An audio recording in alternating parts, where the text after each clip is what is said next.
Hey everyone, welcome back to SoulString. Today we are going to have a look at the Donner Arena 2000 amp and effects modeling unit.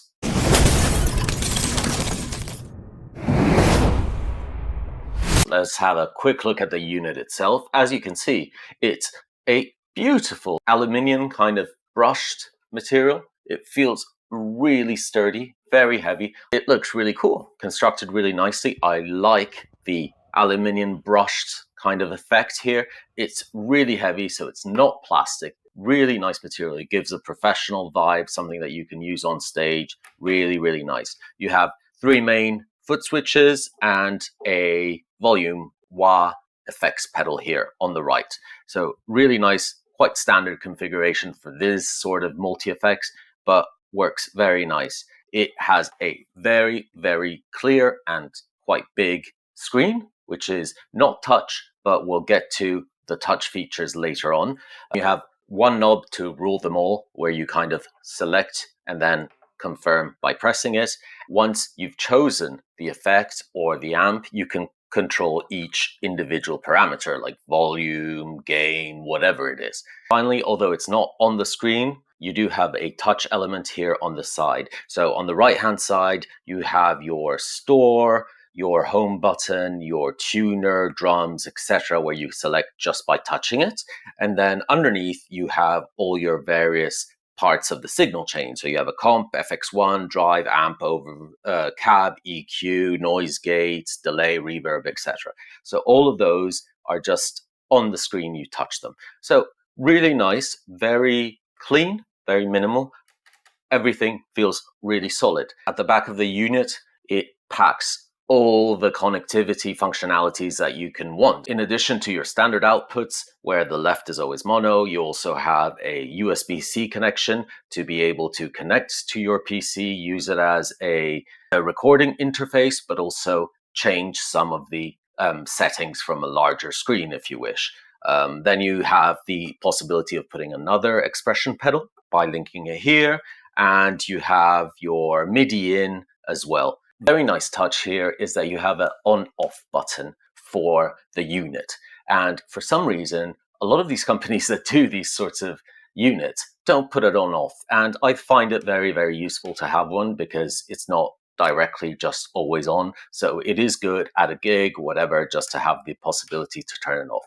Finally, it does take a 9-volt standard wall plug. So all very, very nice, very solid. Very compact as well. It is quite small and it's looking good. In terms of features, it's more or less what you expect. So it has loads of amps. I think it's about 80 amps plus 50 built-in cabs, but you can also have slots for another 50 IRs if you wish. So that's loads. Then you have all the effects that you would ever need, and each of them is easily adjustable from the actual unit itself. It also comes with a very high quality drum machine, which has something like 50 different patterns in there, divided by style. Really cool. It has a very nice tuner and also a looper. So enough talking, let's plug in and see what it sounds like. Just before we go, as usual, the whole point of these reviews are for you guys to know exactly what a unit sounds like. So there's no post effects, there's no EQing, nothing. I'm literally plugged straight into this and there's no messing about. Let's get to it. Okay, now that we're plugged in, let's just play around with the presets a little bit and see what this has to offer. The first one's called Pop, Pop, Pop. I think it's based on a nice Vox clean amp.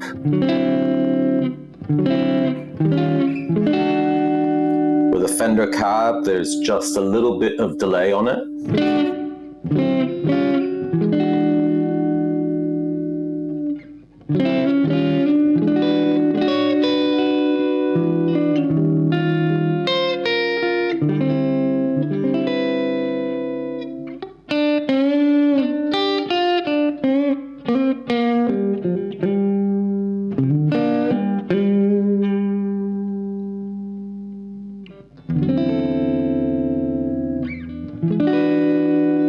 Different preset, let's go to the funk vibe.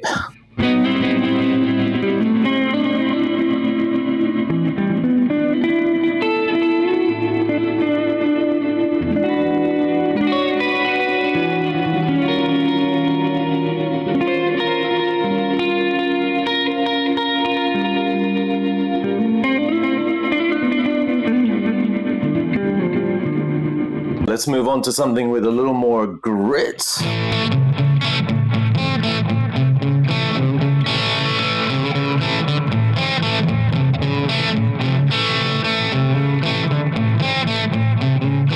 This one's based on a Friedman BE, so let's see what it sounds like.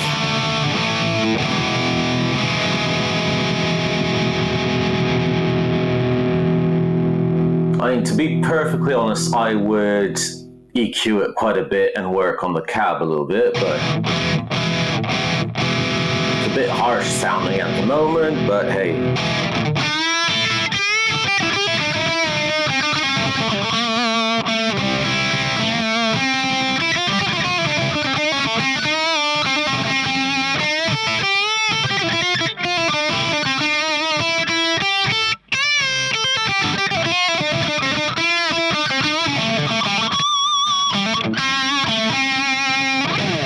Finally, let's not forget that this has a built-in drum machine with loads of drum samples in there and a really good looper as well. So let's see what we can come up with on the spot. Let's go. Whoa.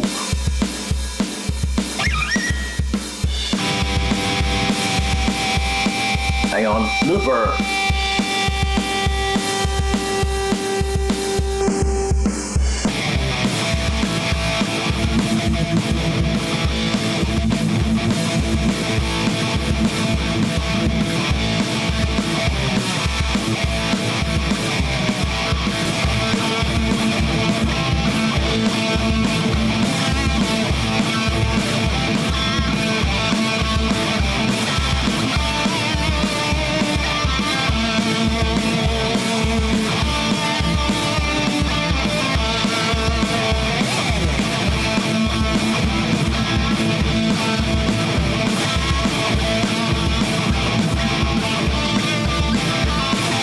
I hope you enjoyed those sound samples. I must say I had lots of fun playing with it. So let's have a think together about the pros and cons on this firstly before we kind of come up with some of the conclusions. I must say the pedal itself is very well built. It's very well laid out. It's 200 something bucks, so it is quite affordable for what you get. It is a powerful multi-effects, and the amount of simultaneous banks that you can have is really, really good. So you can use all the effects at the same time. There's no power limits, and that's really quite impressive for a unit at this price. And as I said, again, the build quality is very impressive. I've seen stuff that cost 10 times the amount of this, and they were built a lot worse. So well done, Donner, on that. Another pro, which I was pleasantly surprised to discover, was especially when you compare this to other units in that sort of price range, like the Sonic Cake or the Hotone, the cab section was surprisingly good. So it definitely did not have that massive issue where everything sounded really dull and dark. The cab's really quite good on this. You can tweak everything on it, so it offers the ability to change mics, everything directly on there. So that's definitely a step above some of the competitors where, you know, a cab is a cab and that's all you get. Here, you can change the mic, you can change the distance of that mic, and it is really, really good. I maybe found that some of them were even quite too bright for my liking, but they were definitely way ahead of the competitors in terms of the cab sections. So really well done. It's obvious that someone has been listening to guitarists, and Donner, I'm really surprised that you guys managed to pull this off, because the cab section is really, really good. If we move on to the kind of amps and the effects, I think the quality is more or less standard. I was not blown away by either the amp models or the effects.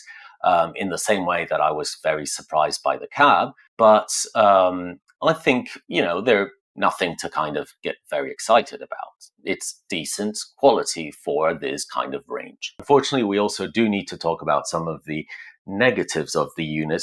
I like the concept behind the touch part, but I find that the touch part with these individual knobs here is not great in terms of positioning. Because what I found, especially if you use it standing up or live at a gig or, you know, even in rehearsal, and you start fiddling with the knobs here to kind of up your gain or your tone or whatever it is, accidentally, I ended up pressing the banks underneath quite often. And I don't think I have particularly fat hands, but I kind of accidentally with the side of my finger just changed banks, and then I started therefore modifying something that I didn't want to modify. So that for me is not ideal. And also maybe all of these kind of knobs are a bit too small, especially at a gig, or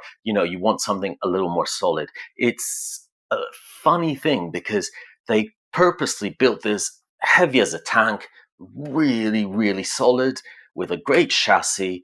And then, these great pedals, foot switches here. And then they kind of put these little tiny knobs here and these weird touchscreen things that personally, it kind of doesn't make sense with the overall look of something that, in theory, I'm assuming they want people to use live. Same thing with this. Not particularly resistant. I think it's not going to take abuse very well. So maybe I'd rethink some of the quality of the knobs, or just maybe there's too much going on even for especially I think if you're in the studio, that's fine. But especially for a live gig, I would have difficulties messing around with the tones. Secondly, a very small criticism, but maybe there's some people that would want it. There's a lack of effects loop. So there is no effects loop. I know you're saying this is a multi-effects, so why would you need an effects loop? Well, if you wanted to have this as your just main amp and cab, and there was a cab with an IR that you, for example, really liked, and you just didn't want to use the inbuilt effects because you didn't like it, you don't have the possibility of using an external pedal or an external multi-effects. So, this one is a bit debatable, and maybe it would have cost too much to include the circuitry for an effects loop. But I just noticed that some of the other units did have it, and so it just depends on how you want to use it, really. In conclusion, though, I was very impressed with this unit. I had no expectations of it. I didn't actually do a lot of research before getting it. And I've got to say, it's really versatile. So I actually enjoyed playing it with it. There's so many options. It's really quite powerful. And I think Donner need to maybe work on that to get a second version of this, just refining some of those issues that I had. For example, the amp models, some of them can be a little thin. The cabs were great, but this could be potentially a very, very good unit. And I do really think that it's one of the top ones at the price range. I was very impressed with this. Donner are doing really good, inexpensive products all around, whether it's the guitars, microphones, whatever gadgets they do. Really, really quite good. And this is no different. If you're looking for an affordable multi-effects, I think this one is a good compromise. It has massive amounts of power, good connectivity. It's overall a very good product. As usual, the presets, and I keep banging on about the presets are very random. They have very funny names. They put way too much effort on making these really extreme presets with tons of effects on them. Seriously, companies, please stop doing that. Just give us some really usable presets. That's one of the things I struggled with in this unit. But overall, I was very happy to play it, and I enjoyed it quite a bit. So it was definitely lots of fun. I like the drum machine, for example. I hate drum machines on most of the other multi-effects units. This one I found was really cool, just to jam by yourself. You're just jamming there with a drummer. It was just really cool. I enjoyed it. It's not pretentious in any way, and it just does what it does fairly well, I think. So I hope you enjoy this. I hope it helps out. As usual, let me know, have you tried it? What do you think in the kind of multi-effects space? Does it sit at the top in this price bracket? I think it actually does, because I think each of these units that I've tested and that you'll find on the market, each of them kind of do something really well, but are let down by something else. And so it's really up to all of us to kind of decide which one for us works best. So the Sonic Cake, for example, had really bad cabs, I thought. This has great cabs. So for me, that one was a no-go. This one definitely I can work with just because of the cab section. So it really depends. You have to do your research and watch videos like this one and kind of find out what's your most important thing and what you want to get out of it, because that's, I think, where you'll find most value. So let me know in the comments. Thank you so much for watching. I really do appreciate it. Be good, guys. Be nice to each other and keep rocking out.